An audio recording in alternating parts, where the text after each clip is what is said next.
Studio. Shh. We're in the studio. We're gonna be recording in our studio. This is our studio. Isn't that cool? This is like our real studio. There's a thing scrolling across the bottom, and it's like a newsroom. It's a real thing. We're in a newsroom. Shh. But I think we're really recording now. Okay, hold on. Let's get the music going. Oops. Hold on. Gotta get the music going. Here we go. Welcome to It's All About Connection, NVC with Dr. B.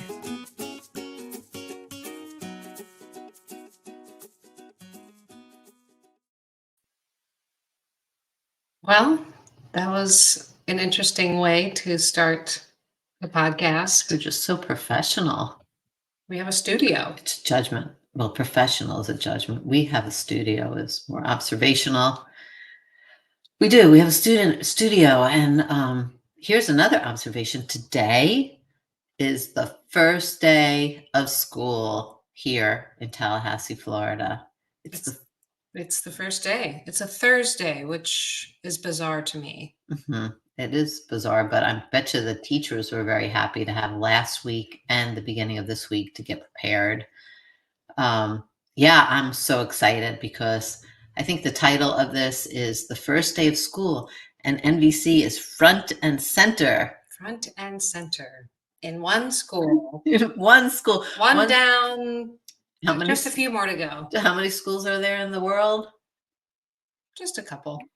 I wonder how many. I think there are millions. Find out. Millions, not billions, but probably millions of schools. I would think billions. Really? Hundreds of millions? I don't know, but a lot. And we've got one school that, actually there are more. I mean, there are definitely more seeds that have been planted. And really it's two schools right now here locally that I think have really adopted it, because there's a charter school that I think they're fully on board. And I have a lot of educators in different places. But this specific school is going whole hog. Yeah, I want to talk about what's really going on with this school, because it's a dream. It's a dream come true for me. Why is that? Well, first of all, this is a school that serves here in Tallahassee. It's like two schools in one. And one of the schools, called Success Academy, serves kids that are significantly behind, at least 2 grade levels behind. And then the other side of the campus is what's called Second Chance. So that's the school that serves all the kids in our district. There's like, I think 60 to 80 of them that have been expelled from their home schools. So most people could think that these are our kids that are, quote, the most difficult kids in our community. And so that's who these folks are serving. And just some backstory on this was right about 10 years ago, I'd say, when I was working at the restorative justice program. A lot of the kids that we were working with went to these schools. And I had a kid who like all of them really, and that's not a judgment, I think that's observational, had some really significantly hard things going on in his household. Specifically, his mother had met a guy that was in prison. I don't know how that happened. Maybe, I don't know, through some church thing or something. She became friends with this guy that was in prison, and then ended up marrying the guy while he was in prison. And when the guy got out, and the guy was in prison for not keeping physical safety when it came to other women in his life. When the guy got out, he did things to this woman that didn't meet needs for physical or emotional safety. And this young boy was in the house at the time, kind of as the protector of his mother. And one of the things that happened while he was working with me was his mother got run over by this guy when he took her car in the middle of the night. She ended up kind of chasing after him, and he ran her over in front of this kid. And she didn't die, but she was significantly harmed. And all of that was going on with the youth when he got in trouble at school, at the Success Academy. There's a And lot of context yeah, there. and actually there usually is, and without empathy, people don't know it. So, in fairness to the educators, they're just teaching. They got other things going on. They don't have the time to. It's not built into what they do to give empathy. That's changing. That's what we're going to talk about here. And so they didn't know these things were going on for the kid. And anyways, the kid got in trouble because he wrote some things up on the board that were interpreted as threatening to a teacher. So he ended up getting suspended. And I remember that there was a meeting with him, and I went with him to that meeting. And beforehand, I had prepped him to listen with giraffe ears, to listen with listening for needs of the people, and I told him that I would do my best to help them maybe hear some of his needs so that there could be some understanding. And I remember I went in there and it really went south quickly. Like there was a lot of blame and judgment, what I would call blame and judgment towards the kid. I really was mourning compassion and understanding for this youth. And I mean, it wasn't as a result of that moment, but I'm sure it was a contributing factor. The kid ended up in prison. He's still in prison to this day.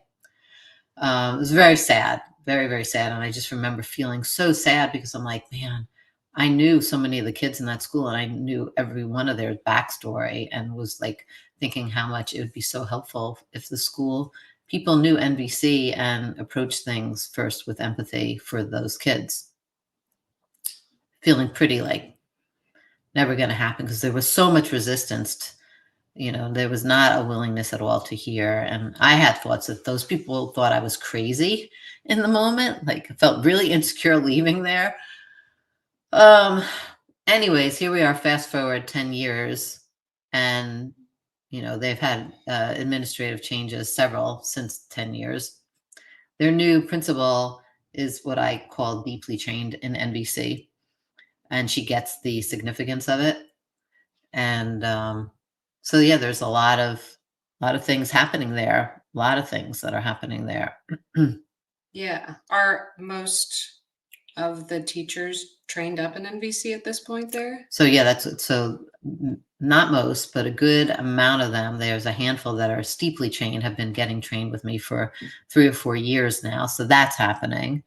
Today's the first day of school. So today and tomorrow and Monday, every kid in the school, I worked with 2 of the teachers, one who has been working with me for a long time, one who went through my intro class last summer and is now is actually the NVC specialist on campus. They have an NVC. He's a literary coach / NVC specialist. That's his title on the campus. The campus has been declared an NVC school. The principal told everybody at the end of last year, we're going to have NVC as the backbone to everything that we do here. So if you're not comfortable with that, that's okay, but maybe you should be in a different school. She's really supporting it. Mm-hmm. She also, like I said, I trained up 2 teachers that are now running 3 classes a day, today, tomorrow, and Monday, with about 25 kids, so that every kid in the school is going to have like the very first base lesson on needs, universal human needs, and how all conflict is about an unmet need, so that they understand that concept going into the school year. And they're also going to have it when new kids come in, like they get that lesson because it's part of the backbone of the school. Wow. I know, wait, it gets even better. Truly, it gets better. They have set it up. The school is mostly technology based. Like they have classroom teachers, but a lot of the content is on a computer. So whenever they go into a classroom, they have to log in. So in the morning when they log in, along with putting in their name, the first thing that is going to come up on the screen to log in is, what are you feeling right now? Yes. Wait, what are you feeling right now? And what needs are being met? What needs are not being met? And they have a little drag and drop thing with the needs on it. So they can drop it in and say what needs are being met and what needs are not being met. Okay. I know. Wait. See, I know. And then that information goes to their teacher, their homeroom teacher, so they know, okay, this is what's going on with them. Yes. They're also doing that midday. They're having a circle midday in each class where they're going to circle up and self-connect and do some restorative work with the kids. Every teacher is being asked for every period to put up on the board. Right now, I'm feeling this, and I have needs for this being met. I have needs for this that are not being met, so that there's clarity to the kids. Okay. And It's amazing. I know. What a dream. It's crazy. It's crazy. And they have very intentional interventions. So when a kid is having a rough time or showing behavior that they are not enjoying, they have very specific things that they're doing, like empathy being one. Empathy, and all the administrators have been trained up in empathy. All of the teachers, many of them have deep skills. Some of them just have baseline. I did some baseline training a week or so ago with them and all the paraprofessionals, like the aides in the classrooms. And they're going to be getting more training from me as the year goes on, so they know how, if a kid is acting a certain way, how to give empathy and what that looks like.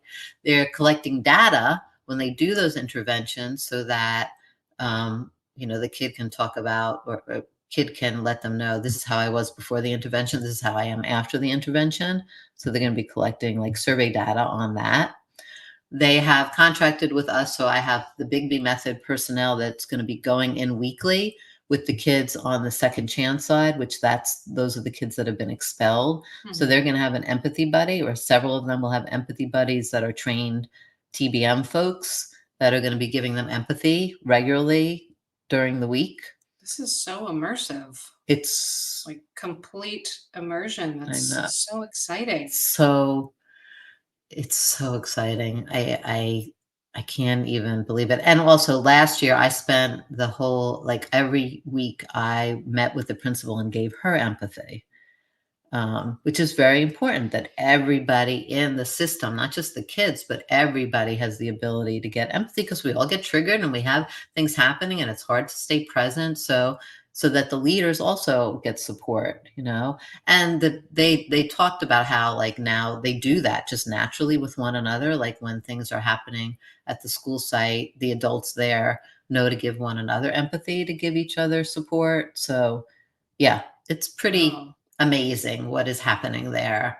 It's a dream come true, especially in contrast to my experience there 10 years ago and my sadness over the kids not having a trauma responsive process in place for them. And now all of that is changing. So we have some preliminary data from last year, looking at the number of discipline referrals for teachers that were trained versus teachers that were not trained. And even that data is quite astounding.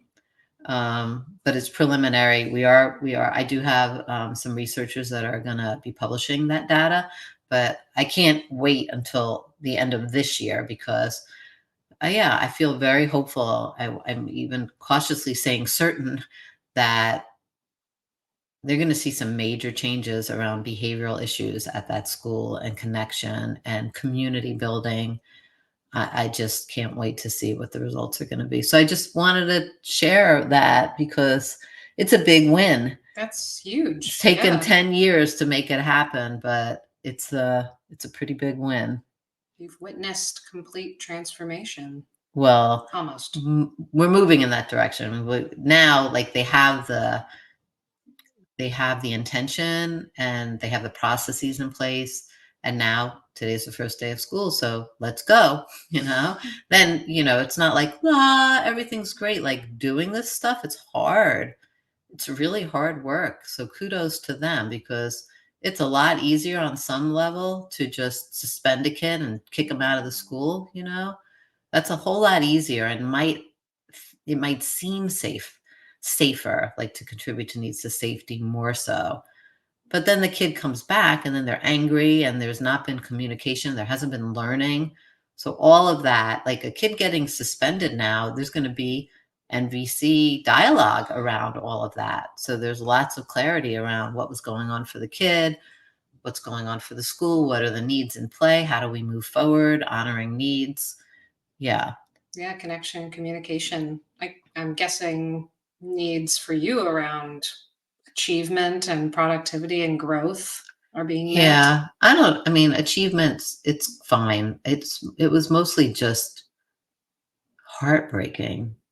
It was heartbreaking to know those kids so deeply and know what the crazy stuff going on in their lives, and then not to have compassion or awareness of that and work with them in the learning environments, like deeply, like providing them support, emotional support. Like, you could just see, like, here's my thinking, here's my dream. Like, there's so much, we probably need to end here shortly, but so much data now on what's called the school to prison pipeline. Have you ever heard of that? Mhm.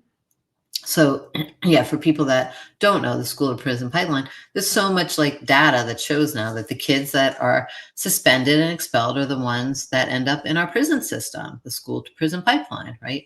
So there's so much work right now around like not suspending kids, but what we're doing is like we're maybe not on paper suspending kids, but we're not actually changing the way that we're interacting with the kids, because most people don't know how to do it. They don't know how to build in the systems around this, right?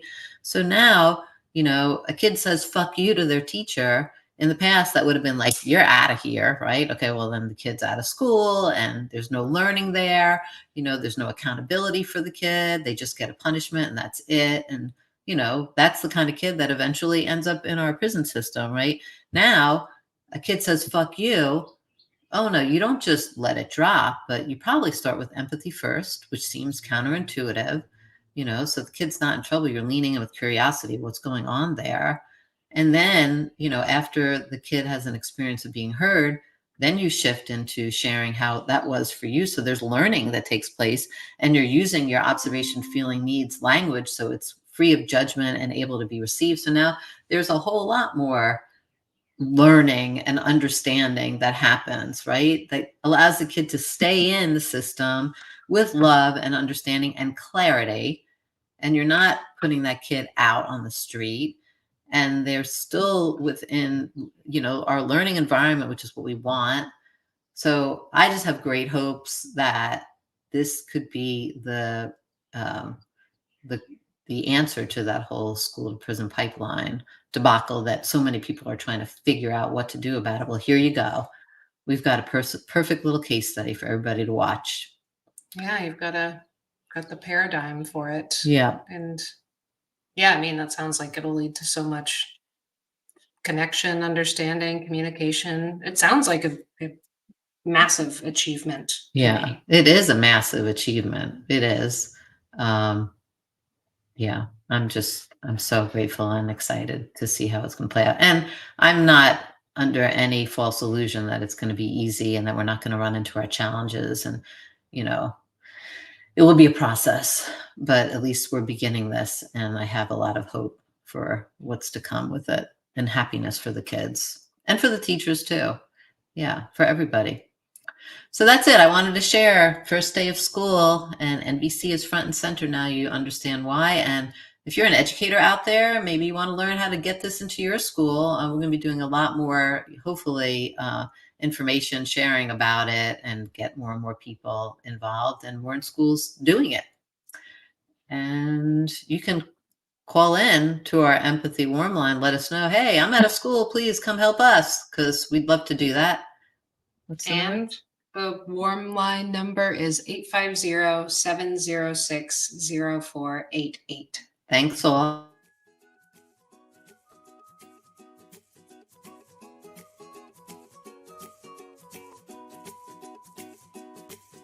You've been listening to It's All About Connection, NVC with Dr. B. For more episodes and guest bios, please visit us at www.thebigbymethod.com.